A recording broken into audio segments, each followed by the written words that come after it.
At the inception of my project, the UK was in the depths of the pandemic. It was late 2020 and we were in and out of lockdowns. All learning was online. In this time, I could see the effects it was having on friends and family, especially as we were now heading into winter, so I decided, admittedly against the restrictions of the time, to video interview fellow young creatives.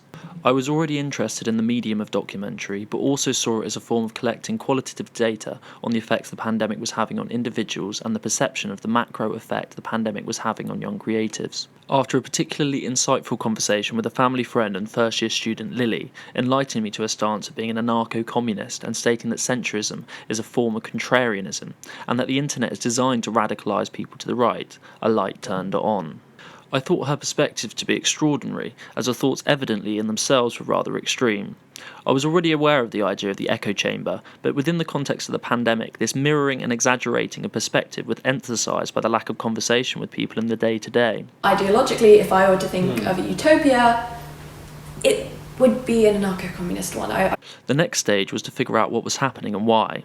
The social dilemma had come out in the middle of 2020 and had begun to shine a more public light on the way in which these technologies are interacting with us on a psychological level, and how they would result in forms of ideological extremism, as the algorithms were specifically designed for the exclusive purpose of keeping us online for as long as possible, with little regard for the consequences. They were purely driven by profit.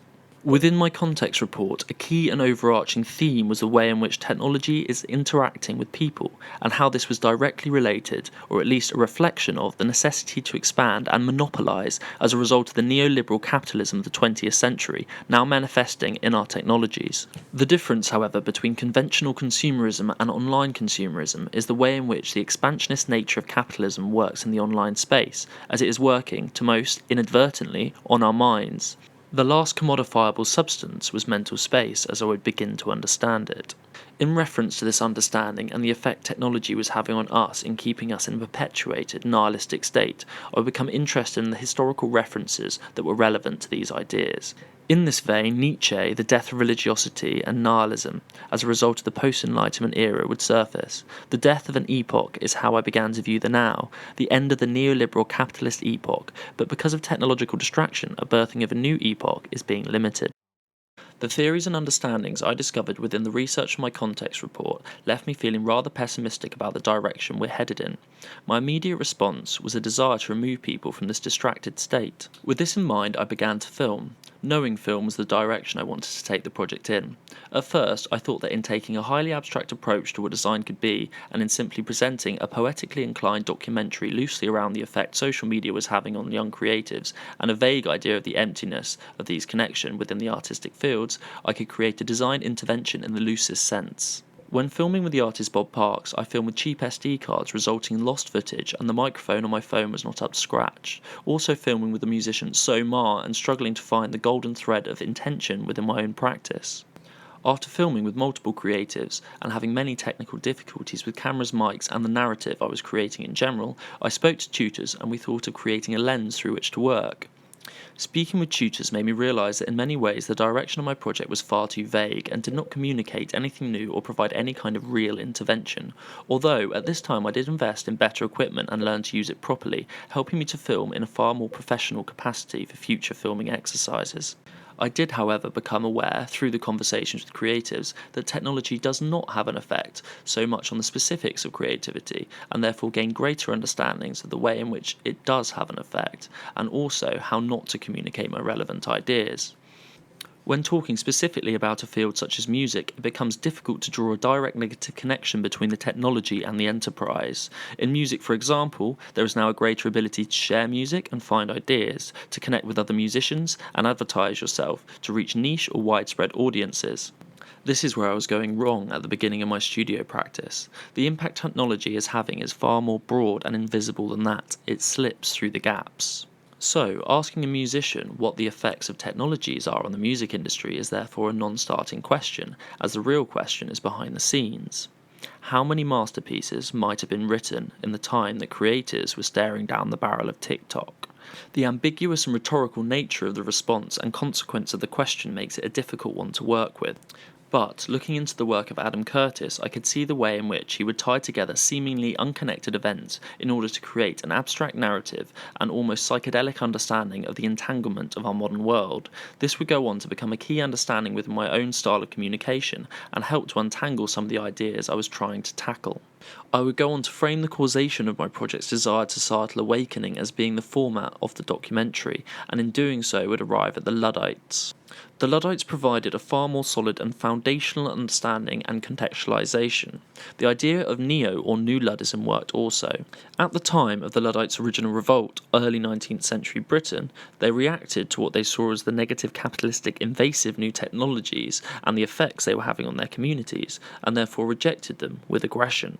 The beauty of using the Luddites as a reference point was the way in which they had a selective approach to the technologies they would choose to destroy. In the same brush, the neo-Luddite is a selective technological rejection. During the tail end of the pandemic, and in seeing the destructive effect of technologies in a multiplicity of ways, I drew a line between the Canadian trucker movement and the Luddites as a practice in discovery of my own style of documentary. And say we need to go green as fast as we need to start, investing in solar. I mean, there is a flexibility that I know Stephen Harper must dream about of having a dictatorship that he could do everything he wanted. That I find quite interesting.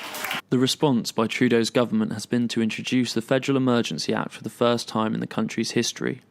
This now makes it possible for him to gain access and freeze the bank accounts of the truckers taking part in the protest, take away their driver's licenses, confiscate their vehicles, and even confiscate the funds donated to the truckers through sites such as GoFundMe. The protest movement has since spread around the world and begun to ask questions about how far the global populace is willing to take surveillance capitalism. Around this time, the work of Simon Amstel also came to my attention, and his for me seminal documentary or mockumentary Carnage. Within Carnage, he views the carnivorous dietary habits of the early 21st century as being an absurd and murderous from the perspective of a speculative future where everyone is vegan.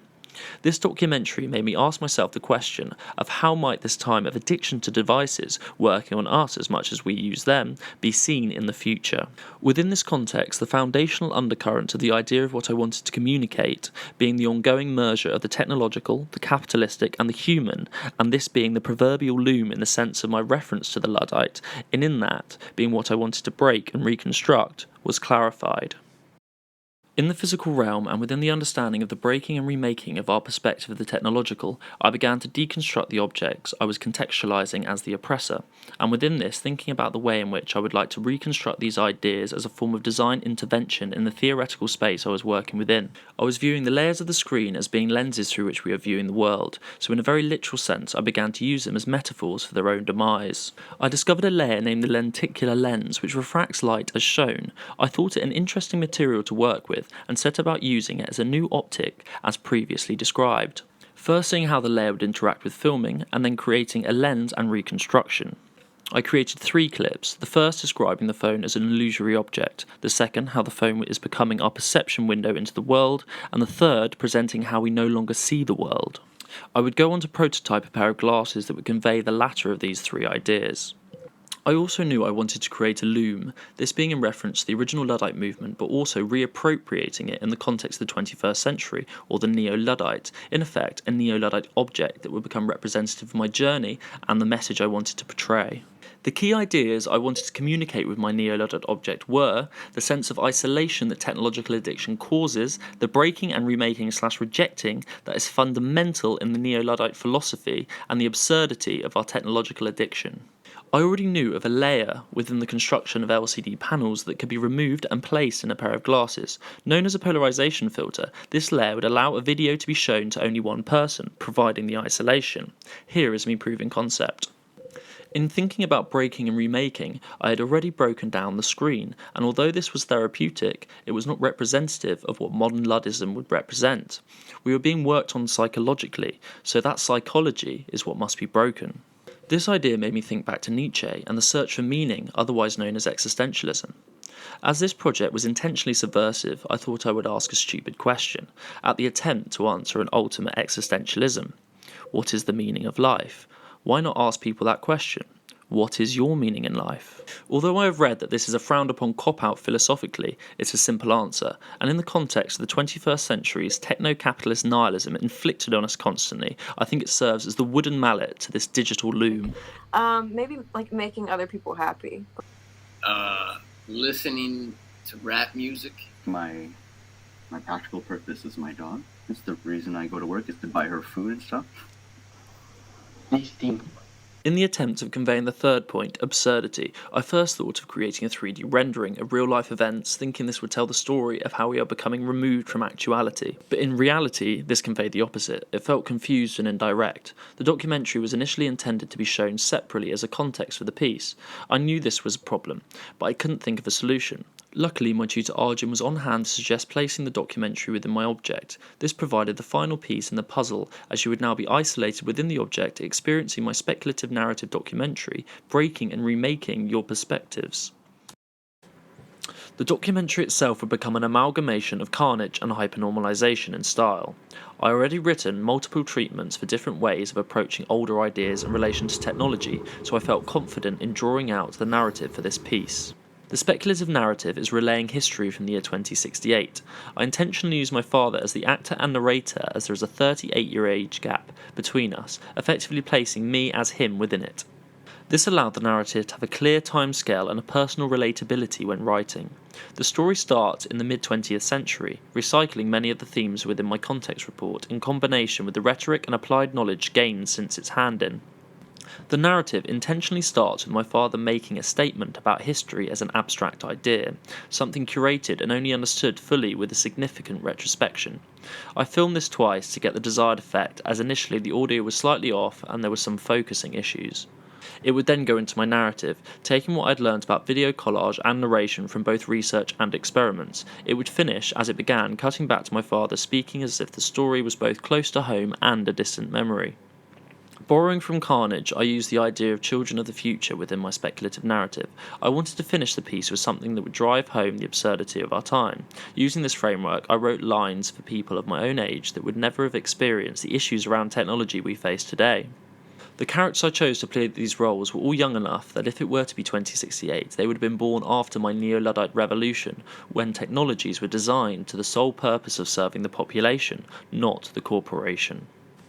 I intentionally selected to use prime lenses, a 50mm and an 85mm. Both are highly suited to portraiture work, and prime lenses are the standard in videography. Choosing to use soft focus and low depth of field to achieve the sense of dreaminess with a 1.4 aperture on the 85mm. The desired effect was to be as if the video had been transported through time, which I mirrored in the editing of the Children of the Future section, but left my father in high definition to leave a sense of ambiguity at the beginning of the piece. Although the narrative is written as an educational recollection of past events, I am also aware that it is a tool to function in the now, and therefore intentionally place most of the weight on the past and present, using the speculative purely as a device to drive home the point of current absurdities. Here is a reference of how my videography and cinematography has improved. First, the original Lily, as posted on YouTube in 2020. Everything has culturally, everything has sort of come to a head, I think, especially this year. There's gonna have to be change in who... With lines running across the screen, as I was not aware of how artificial light affected frame rate. Recorded with the microphone off a mobile and no colour correction. Next is Bob Parks, better lighting, but still with only one camera and a phone microphone. In that similar way, existentialism. Now, Sartre was... Finally filming with my father, with video and audio editing, colour correction and 2 cameras. Now, in 2068, not many of us can remember what it was like before the Neo-Luddite revolution. The new generation have never seen addiction to devices or slave labour under the guise of economic necessity. To them, the world we were creating and destroying is as distant as the great wars were for us. This is our story, our guilt, and our warning to the young to not repeat the mistakes we made. The first prototype loom I made was further proof of concept, wanting to know how the object would interact with the user, but also as an object for me to interact with and gain a better understanding of its advantages and disadvantages. I also used it as a prop as part of my speculative film. This piece made me realise its impracticality and lack of user-friendliness, as the design would mean that it would take a considerable amount of time to string through your meaning, as will be shown in the final piece. This furthered my intention to have the loom and the screen separate from one another. I have somewhat of an experience in construction, spending some of my year out working as a labourer on a local building site. I knew the importance of designing around the sizing of the material you're working with, and this gave me the confidence to work mostly in the wood workshop, trusting my own hand. Unfortunately, at the time of constructing my final piece, the wood supply was low in the workshop. Some of the wood I used was bowed or twisted, resulting in unaligned angles internally that led to the outer walls not being completely lined up. I had also not spent much time working with MDF and struggled to adjust to its sensitivities. In creating a functioning loom, as an object it became far more complex than initially thought and required much learning on the job during its construction and prototyping.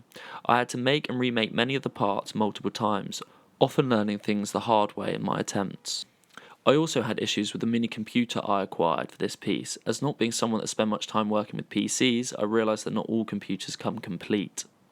I had initially intended for the object to be self-contained, so as to be able to set up and leave the object for people to use almost anywhere. Many of these shortcomings came down to time and resources. The final object works and proves concept, but I do not think of it as a final piece for this project, or something that can be shown publicly, as it's too delicate. If I were to build it again, it would be entirely externally made of 12mm ply and would be painted to a far higher quality. My initial intention was to create something that wouldn't look out of place in an Apple store to add to the context of the object being an anti-technology technology. The directions of how to use the object were initially going to be placed on the object using black vinyl, but in consideration of aesthetics I decided just to show a play button on the far right pedal. This allows a more comprehensive description of how to use the object without cluttering the final piece. Another aspect of my neo-Luddite object I was not best pleased with were the glasses. I wanted to create a sense of isolation, but these ended up only reaching the prototype phase. They work visually, but the object really requires them to have a Bluetooth component, so the audio is also personal. This all being said, in the case of having another 6 months on the project, I would like to situate the neo-Luddite object in a number of different locations around the UK and create a tapestry. I think this would be a powerful statement as to the true loves, meaning and intention of the nation, working to fulfil the purpose of communicating the neo-Luddite agenda.